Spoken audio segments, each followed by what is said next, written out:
It's really helped my diagnosis and also the treatment that I've received following it. It's really important that if you are asked to come, that you do, because it's going to really help. An MRI scan involves the use of a magnetic field and radio waves which generate highly detailed pictures of internal structures and organs, and it gives the doctors very detailed imaging from which a diagnosis can be made. In the letter that you receive from the department, it will have your appointment details with where to go, what time you need to be there. It will have an MRI information kind of guide to give you a basis on what the process is, what an MRI scanner does, and also then it will give you a safety questionnaire within that too. If you tick yes to any of the questions, it gives you a contact number to call the department, so then they can pull your case notes. We will then ask them about the question that they have, and then if need be we'll then investigate further by looking at their medical notes and basically sort of go through a rigorous process of making sure that if there is any issues that they are cleared for going into the MRI environment. In regards to what you can wear, it has to be metal free. You can bring loose clothing which contains no metal, so you can wear that in, and if not, they have gowns here which you can put on. I made sure I got some just joggers and a top with no metal on, so I can change into that prior to the scan. We would recommend that patients remove all sort of jewellery prior to the scans. Some wedding rings and things we can keep on because they don't cause too much problems, but piercings particularly, sort of hair grips, anything which is potential for working loose and could degrade the image quality as well. If you want to bring someone with you, say if you're a bit apprehensive or maybe claustrophobic, there is an opportunity for you to bring someone. Best to contact the department before, just to give them kind of a heads up before that. If you go through the main atrium, there is a reception desk there and they can direct you to the radiology department. You go through to the MRI and scanning entrance, which then on the right hand side you'll see a reception desk. They'll confirm your name, address and date of birth just to make sure that they have the right person. And then once they've confirmed that, they'll give you a sticker which has all your details on and also the examination you're having, so you'll keep hold of that sticker and take that through, and they'll direct you to the MRI waiting room and book you in and make sure that the staff in the MRI area are aware that you're here. It's very reassuring because you're aware that this is definitely, I've got the right details, they know what examination I'm having, and they're aware I'm in the department too, so that's nice to know. Either the radiographer or one of our clinical support workers will meet the patient and bring them through to the changing area, where we will then check their details and then go through the safety questionnaire and discuss with them any particulars of their scan that they're going to have on that day. And if there are any queries, the radiographer will check through those, but prior to actually entering the scanning room, the radiographer will always have to sign it off. So it's signed by the patient on the day and the radiographer on the day, and it's also dated as well.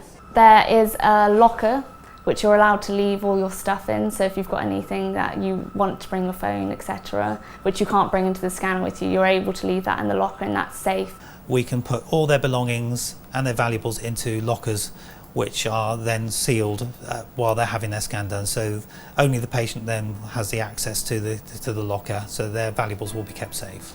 We try to make the patients as comfortable as possible while they're in the MRI room. We can do this by several means. We can put pads underneath parts of the body to try and take away some discomfort. We can put pads under the knees, we've got pillows, we've got other foam pads which can be positioned as well, but this does depend on the area of the body that we are examining. When you go into the scanner, they'll give you a safety buzzer and also a set of headphones, and through these headphones you'll be able to hear the radiographer speak to you and also the music of your choice if you've brought some in. The patient will have a safety buzzer, so if at any point during the scan, if the patient feels that they need help or assistance, if they need to come out, they can just press the safety buzzer and then we can assist them. I find to get comfy, it's best to make sure when you've just firstly, lay down, that you are comfortable, and they put a cushion under your legs which can help in some scans to alleviate any back pain or anything, and just to give yourself kind of a good wriggle really before, because after you've gone in you really do need to stay as still as possible. It is important to keep as still as possible when the scan's being performed. The main reason for this is it helps to reduce what we call motion artifact on the images. Otherwise we can get blurred images which might need us to repeat that particular sequence again. We'll try and speak to the patient as much as we can. Normally we do this in between the sequences when there's a quiet time, and so not to distract them too much, because sometimes we might come over the headphones to speak to them and it might cause them to sort of wonder what's happening. So we tend to give them, do the scan, let them know what's coming up, how long the next scan's going to be, just check that they're okay, and keep them informed as we progress. The noise in the scanner, it's quite strange, and every scan has a different sound, so it's not the same throughout the whole scan, but it's quite repetitive, and it can sometimes feel like the table's moving slightly, but that's just the vibrations that's coming off from the scanner. But again, that's nothing to be concerned about. That is the scanner getting the pictures that they need. Each scan can be very different in time scales. It can really vary from 10 minutes, anything up to an hour, depending on what scan you're having. And they let you know in between each scan, saying the next scan will last 5 minutes, the next scan will last 10 minutes, etc. If a patient has any issues with being claustrophobic, depending on the part of the body that's being imaged, we can either take them into the scanner feet first. If that's not possible, then they have to go in head first, but we can then sort of explain how everything's going to work, explain to them that we'll give them headphones to keep the noise levels down, and also to allow us to speak to them. I personally wasn't claustrophobic, but I'm aware of friends and family that have been very claustrophobic. It's an open-ended tunnel. You're not enclosed in an area. And also with the scanner here, they have a mirror, so you can actually see your feet out, which can be quite helpful, I think, for people, because you're aware that then there is an exit point. You have to kind of understand the pictures that they're getting from this will really help the doctors understand what is wrong with you, so you kind of need to make sure that you have that in your mind and kind of work through if you do have fears of it, because it's really, there's nothing to be scared of. It's a very safe way of getting images of you, and you won't feel a thing when you're in there. Generally we try to make it as pleasant an experience as possible by explaining what's going to happen at all stages and just try to put them at ease. We go into the MRI room after the examination is completed, bring the patient back out of the scanner and then sit them up. Now some patients can sometimes feel a bit dizzy after lying down, so we just make sure that any dizziness passes before we stand them up and then walk them out of the room. We take them back to the cubicle where they can get their belongings and then allow the patient to change.